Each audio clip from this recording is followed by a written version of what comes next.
உஸ்வத்து ஸய்யிதா, சரித்திரம் படைத்த மகத்தான மாதர்களின் வாழ்க்கை வரலாறு. அஸ்ஸலாமு அலைக்கும் வரஹ்மத்துல்லாஹி வபரகாத்துஹு. அல்ஹம்துலில்லாஹ் நஹ்மதுஹு வ நுஸல்லி வ நுஸல்லிமு அலா ரசூலிஹில் கரீம். அம்மா பஅத். ஃபஅஊது பில்லாஹி மினஷ் ஷைத்தானிர் ரஜீம். பிஸ்மில்லாஹிர் ரஹ்மானிர் ரஹீம். யா நிஸாஅன் நபிய்யி லஸ்துன்ன கஅஹதின் மினன் நிஸாஇ இன் இத்தகைதுன். ஸதகல்லாஹுல் அஸீம். அன்பார்ந்த நேயர்களே, சகோதர சகோதரிகளே, பெண் சஹாபாக்களுடைய சிறப்புகள் மாண்புகள் என்ற தலைப்பிலே முதலாவது நிகழ்ச்சியை நாங்கள் உங்களுக்காக இன்று முதல் வழங்குகிறோம். பெண் சஹாபாக்களிலே உன்னதமானவர்கள், உயர்ந்தவர்கள், சிறந்தவர்கள், மதிப்பு மரியாதை மிகுந்தவர்கள் அன்பு நபி முஹம்மது ஸல்லல்லாஹு அலைஹி வஸல்லம் அவர்களுடைய அன்பு மனைவிமார்கள், உம்மஹாத்துல் முஃமினீன், முஃமின்களின் தாய்மார்கள்.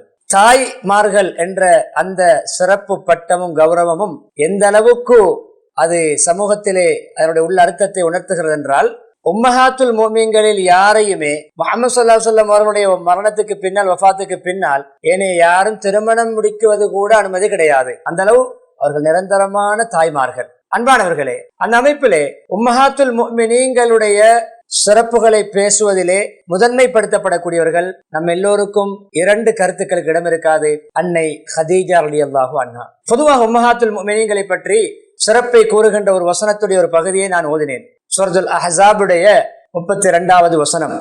நபி அவர்களுடைய மனைவிமார்களே, யா நிஸா அன் நபி, நபி அவர்கள் நபியின் மனைவிமார்களே ஸல்லல்லாஹு அலைஹி வஸல்லம், லஸ்துன்ன கஅஹதின் மினன் நிஸா இன் இத்தகைதுன்ன, நீங்கள் தக்வாவோடு இறையச்சம் உள்ளவர்களாக ஆன்மீகத்தோடு மார்க்கப்பற்றோடு இருக்கும் காலமெல்லாம் ஏனைய பெண்கள் போன்றல்ல நீங்கள். என்றால் என்ன அர்த்தம்? ஏனைய பெண்களை விட உங்களுக்கு மதிப்பு அதிகம், மரியாதை அதிகம், சிறப்பு அதிகம். எனவே பெண்களிலே பொதுவாகவே தலை சிறந்தவர்கள் முஹம்மது ஸல்லல்லாஹு அலைஹி வஸல்லம் அவர்களுடைய அன்பு மனைவிமார்கள் என்பதை இந்த குர்ஆன் வசனம் பறைசாற்றுகிறது. அந்த ஹதீஜத்துல் குப்ரா என்று வர்ணிக்கப்படக்கூடிய ஜாஹிலியா காலத்தில் கூட அத்தாஹிரா, பத்தினி, தூய்மையான பெண் என்ற சிறப்பு பெயரை பெற்ற, எப்படி அவர்களுடைய அன்பு கணவர் இஸ்லாத்துக்கு முன்னால் அஸ்ஸாதிகுல் அமீன் என்ற பட்டத்தை பெற்றார்களோ, நம்பிக்கை நாணயம் என்ற பெயரை பெற்றார்களோ, அவர்களுக்கு மனைவியாக கொடுத்த ஹதீஜா ரலியல்லாஹு அன்ஹா அவர்களுக்கும் அத்தாஹிரா, பத்தினி, உத்தமி, தூய்மையான பெண் என்ற சிறப்பு பட்டத்தை மக்களின் மூலம் அல்லாஹ்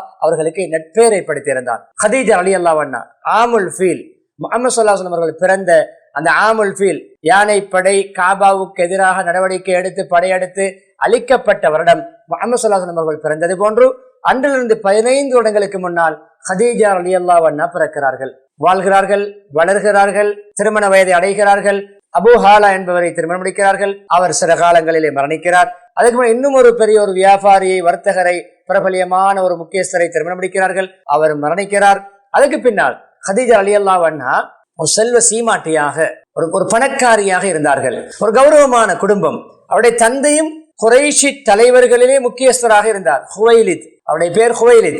எனவே நல்ல நட்பெயருள்ள, சமூகத்திலே நல்ல செல்வாக்குள்ள, கௌரவமான குடும்பத்து பெண், நல்ல பணபலமுள்ள, அதே போன்ற குடும்ப பின்னணியும் கௌரவமான ஒரு குடும்பத்திலே வளர்ந்த இந்த பெண்மணி ஒரு பெரும் வியாபாரியாக செயல்படுகிறார். 2 கணவன்மார்களை ஒன்றன் பின் ஒன்றாக இழந்து ஒரு விதவையாக ஒரு வியாபாரத்திலே கணவன்மாருடைய உதவியோடு செய்து வந்த வியாபாரத்தை இப்பொழுது தனியாக பொறுப்பாக இருந்து, ஆனால் அவர்கள் நேரடியாக அந்த பயணங்களிலே ஈடுபடாமல், அந்த காலத்தில் கூட பாருங்கள், இன்னும் குர்ஆன் இறங்கவில்லை, இஸ்லாம் வரவில்லை, அந்த காலத்தில் கூட ஒரு பெண் வியாபாரம் செய்யலாம். ஆனால் ஆண்களோடு ஒன்றரை கலந்து சகஜமாக அந்த வியாபாரத்துறையில ஈடுபடாமல் தான் வீட்டில் இருந்து கொண்டு, கௌரவமான முறையில் இருந்து கொண்டு ஒரு முதலாளியாக, ஒரு பொஸ்ஸாக செயல்படுகிறார்கள்.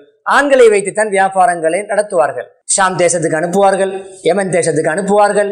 எனவே இப்படியான வியாபாரியாக, மிக நேர்மையான, நேர்த்தியான, எந்த விதமான கலப்படமும் மற்றொரு வியாபாரியாக தன்னுடைய பொருளீட்டை மேற்கொள்கிறார்கள், முதலீடு செய்கிறார்கள், வியாபாரத்துக்காக அடியாட்களை அனுப்புகிறார்கள். இந்த தொடரிலே அன்பானவர்களே, அவருடைய வியாபாரத்தை பொறுப்பாக இருந்து செய்வதற்கு தொடராக ஒரு நேர்மையான ஒருவர் கிடைக்கவில்லை. இடையிடையே சிலர்கள் துஷ்பிரயோகம் செய்தார்கள். சரியான முறையில் கணக்கு காட்டுவதில்லை, சம்பாதித்த பணத்தில் அவர்கள் சுகண்டி அனுபவிப்பது, கொஞ்ச லாபத்தை தான் கொண்டு வந்து கொடுப்பது என்று பொய் கணக்குகளை காட்டக்கூடிய ஒரு வளமை இருந்தது. இப்பொழுது தேடிக்கொண்டிருக்கிறார்கள், நான் என்னுடைய வியாபாரத்துக்கு ஒரு நேர்மையான ஒருவர் தேவை. எனவே உறவுக்காரர்கள் மூலம் அங்கே சொல்லப்படுகிறது, நேர்மையான ஒருவர் இருக்கிறார், நட்பேறு பெற்ற ஒருவர் இருக்கிறார், அவர் நம்பிக்கை நாணயம். ஏன் குறைஷிகள் கூட, குறைஷி செல்வந்தர்கள் கூட குறைஷி சமூகத்தில் இருக்கக்கூடிய கோத்திரத்தில் இருக்கக்கூடிய பெரும் வியாபாரிகள் சொத்துக்காரர்கள் கூட இவரிடம் பெருமதியான சொத்துக்களை கொண்டு வந்து பாதுகாப்பு, அதாவது அமானிதமாக படைக்கிறார்கள்.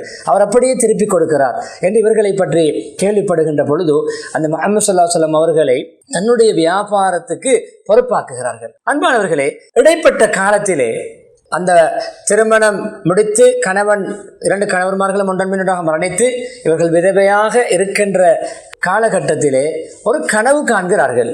ஒரு கனவு, எப்படிப்பட்ட கனவென்றால், அவர்கள் அந்த கனவிலே சூரியன் வருகிறது. சூரியன் வந்து அவருடைய வீட்டுக்குள் அப்படியே மேலிருந்து அப்படி விழுவது போன்று வீட்டுக்குள் இறங்குகிறது, விழுகிறது. அப்படியே வீடு அப்படியே ஒளிமயமாகிறது, வெளிச்சமாகிறது. விழித்தவுடன் ஒரு தடுமாற்றத்தோடு இரண்டு மனசோடு எழுப்புகிறார்கள். இது கிட்ட பக்கத்து குறுகிய காலத்துக்குள் இரண்டு கணவன்மார்கள் இழந்தார்கள். விதவையாகி அந்த இடைப்பட்ட காலத்தில் கொஞ்சம் திருமண ஆசை ஆர்வம் இல்லாமல் வியாபாரத்தை கொஞ்சம் முன்னேற்றுவோம் என்ற பாணியிலே அவர்கள் செயல்பட்டு கொண்டிருந்த காலம். அந்த கனவின் விளக்கத்தை தன்னுடைய சிறிய தந்தையின் மகன் ஒருவர் இருந்தார், வரக்கத் இப்னு நௌஃபல். அவர் ஜாஹிலியா காலத்திலே, அந்த காலத்திலே மிக இணை வைப்பில்லாமல் நசாரா, அதாவது ஒரு நஸ்ரானியாக, ஒரு தூய கிறிஸ்தவராக, ஈசா அலைஹிஸ்ஸலாத்துடைய இஞ்சில் வேதத்தை களப்பற்ற முறையில் பின்பற்றக்கூடிய ஒரு நபராக அவர் செயல்பட்டு வந்தார். அப்பொழுது ஜாஹிலியா கால இணை வைப்புகளில் அவர் ஈடுபடவில்லை. அப்பொழுது இந்த விளக்கத்தை, அவர் முன்னைய கால வேதத்தை படித்தவர், இஞ்சிலே நிபுணத்துவம் பெற்றவர், அவரிடம் ஓடோடி சென்று அதிகாலையிலே சென்று அவரும் பார்க்கிறார், இந்த காலை பொழுதிலே என்னுடைய உறவுக்கார பெண்மணி ஓடி வருகிறார், ஏதோ ஒரு முக்கியமான விடயமாகத்தான் இருக்கும் என்று கேட்டவுடன் கனவை சொல்கிறார்கள். அவர் கொஞ்சம் அந்த கனவுடைய விளக்கங்கள், அடையாளங்களை அந்த வேதங்களிலே புரட்டி பார்த்து அவர் சொல்கிறார், உனக்கு ஒரு நன்மாராயம் வரப்போகிறது. உன்னுடைய வீட்டுக்குள் இறுதி நபித்துவம் உன்னோட வீட்டோடு சம்பந்தப்பட போகிறது. இறுதி நபி ஒருவர் வர இருக்கிறார். அந்த நபி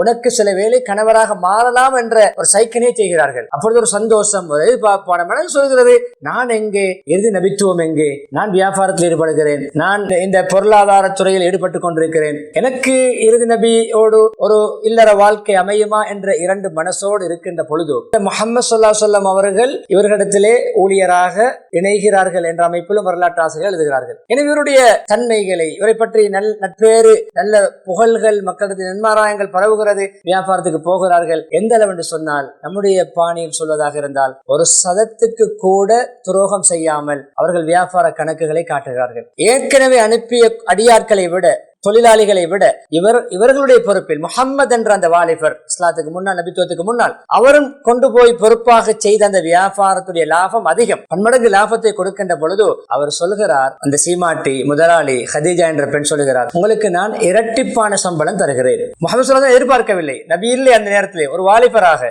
இரட்டிப்பான சம்பளம் தருகிறேன். அப்பொழுது பொறுப்பாக இருந்தவர் அபூ தாலிப், பெரியப்பாவுடைய பராமரிப்பு இருக்கிறார்கள். அந்த பெரியப்பாவோடு போய் சொல்கிறார்கள், இப்படி நான் தொழிலுக்கு சென்றேன், வியாபாரத்துக்கு சென்றேன், இப்படி எனக்கு அவர் பேசிய ஊதியத்தை விட 2 மடங்கு ஊதியம் தருகிறார், சம்பளம் தருகிறார் சொன்ன பொழுது அபூ தாலிப் சொல்கிறார்கள், பெரியப்பா இல்லை, அது அல்லாஹ் உனக்கு என்று எழுதிய ஒரு ஆகாரம் தான், அல்லாஹ் உனக்கு என்று எழுதிய ஒரு ரிஸ்க் தான் என்று அவர் அந்த இடத்திலே உனக்கு எடுக்கலாம், அவர் விரும்பித்தான் தருகிறார் என்ற அமைப்பில் அந்த அளவுக்கு ஒரு நம்பிக்கை. அன்பானவர்களே, அதுக்கு பின்னால் பேச்சுவார்த்தை நடக்கிறது. நஃபீசா பின்த் முனப்பி இந்த கனவை சொல்லி, இந்த ஒரு நண்பியால் உறவுக்கார பெண்ணாக இருக்கிறார், அந்த பெண்ணிடம் சில கட்டங்கள் இந்த கனவை பற்றி பேசுகின்ற பொழுது, இப்படி ஒரு கனவு கண்டேன், இப்படியுடைய உறவுக்காரிடம் கேட்ட விளக்கத்தை இப்படி விளக்கம் சொன்னார் என்று சொன்ன பொழுது, அதற்கென்ன, நானே போய் பேசுகிறேனே என்று அந்த நஃபீசா பின்த் முனப்பி என்ற பெண்மணி முஹம்மது ஸல்லல்லாஹு அலைஹி வஸல்லம் அவர்களிடமே போகிறார்கள். போய் அங்கே 25 வயது வாலிபர், இங்கே 40 வயது பெண்மணி, அதையும் சிந்தித்தார்கள், வயதும் கூடிய பெண், எப்படி இந்த வாலிபர் என்னை திருமணம் முடிக்க பொருத்தமா, அவர் முடிப்பாரா, ஏற்றுக்கொள்வாரா என்றெல்லாம் மனதில் ஓடிக்கொண்டிருக்கிறது. அவர்கள் அறிவிக்கிறார்கள். போய் பேசும் பொழுது அவர்கள் பெரியப்பாவுடன் போய் பேசுகிறார்கள். பெரியப்பா, இப்படி எனக்கு ஒரு செய்தி ஒன்று வந்திருக்கிறது,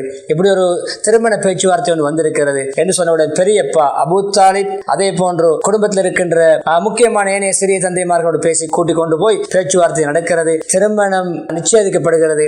அந்த நிச்சயத்துக்கு பின்னால் கண்ணியமானவர்களே, அதாவது திருமணம் முடிப்பதுதான் என்று முடிவெடுக்கப்படுகிறது. அப்பொழுது அபூ தாலிப் பெரியப்பா முன்னின்று அந்த திருமணத்தை நடத்துகிறார்கள். திருமணம் நடக்கிறது. 25 வயது வாலிபருக்கு 40 வயது அந்த சீமாட்டியோடு. அன்பானவர்களே, இப்பொழுது திருமணத்துக்கு முன்னால் ஹதீஜா ரலியல்லாஹு அன்ஹாவுடைய சில விடயங்களை தொடர்களை இந்த நிகழ்ச்சி தொடரில் உங்களுக்கு நான் முன்வைத்தேன். இரண்டாவது ஒரு தொடராக திருமணம் தொடக்கம் வஃபாத் வரைக்கும் உள்ள சில முக்கியமான தருணங்களை, முக்கியமான கட்டங்களை, ஹதீஜா ரலியல்லாஹு அன்ஹாவுடைய சிறப்பம்சங்களை உங்களுக்கு இன்ஷா அல்லாஹ் எதிர்காலத்திலே முன்வைப்பேன் என்ற அறிவிப்போடு விடைபெறுகிறேன். ஆகிரு தாவானா அல்ஹம்துலில்லாஹி ரப்பில் ஆலமீன். வஸ்ஸலாமு அலைக்கும் வரஹ்மத்துல்லாஹி வபரகாத்துஹு.